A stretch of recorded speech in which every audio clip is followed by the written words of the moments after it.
Hello friends, welcome back to a new video. In this video, we are going to learn how to say I'm sad in Turkish.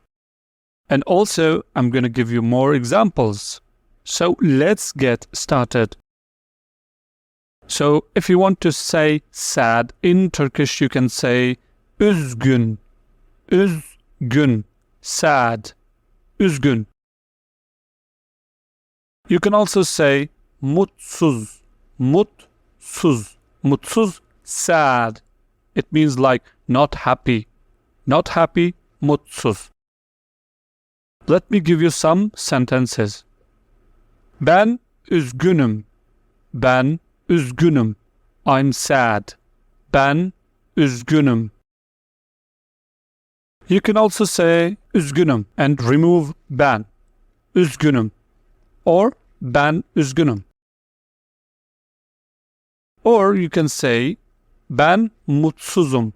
Ben mutsuzum. Ben mutsuzum. I am sad, or it means I am not happy. Here ben, I, üzgünüm, I'm sad. Ben üzgünüm or ben mutsuzum both have the same meaning. I'm sad. Çok üzgünüm. Çok üzgünüm.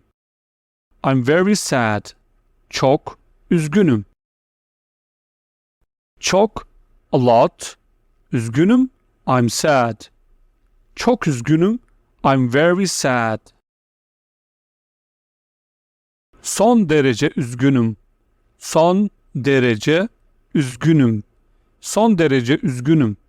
I'm extremely sad. Son, end. Derece, degree or rating.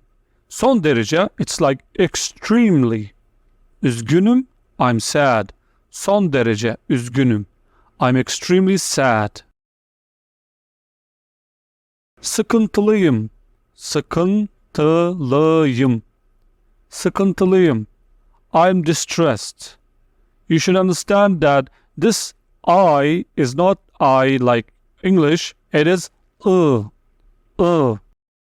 Sıkıntılıyım. Sıkıntılıyım. I'm distressed.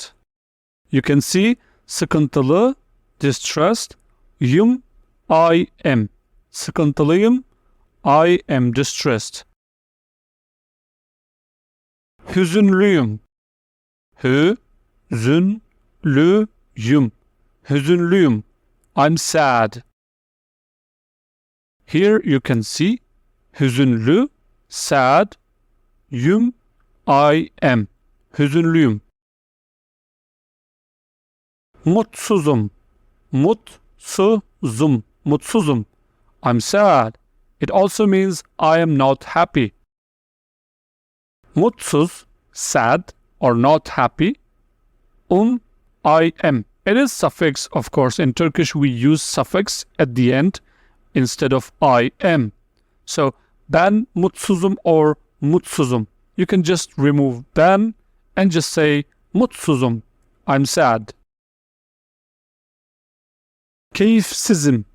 Keyifsizim. Keyifsizim. I'm not in good mood. Keyifsizim. Here you can see keyifsiz, CD or not in good mood. I am. Of course, it's a suffix. Keyifsizim. I'm not in good mood. Depresyondayım. Depresyondayım. Depresyondayım. I'm depressed. Depresyondayım. Depresyondayım. Depresyonda, in depression. I am. So the translation is I'm depressed. Depresyondayım. Huzursuzum. Huzursuzum. Huzursuzum. Huzursuzum. I'm restless or peaceless. Is like I don't have peace in my heart, in my mind, in my body. Huzursuzum. Huzursuz, restless or peaceless. I am suffix. Huzursuzum, I'm restless or peaceless. Yes, that's it for this video. İzlediğiniz için teşekkür ederim. Thanks for watching.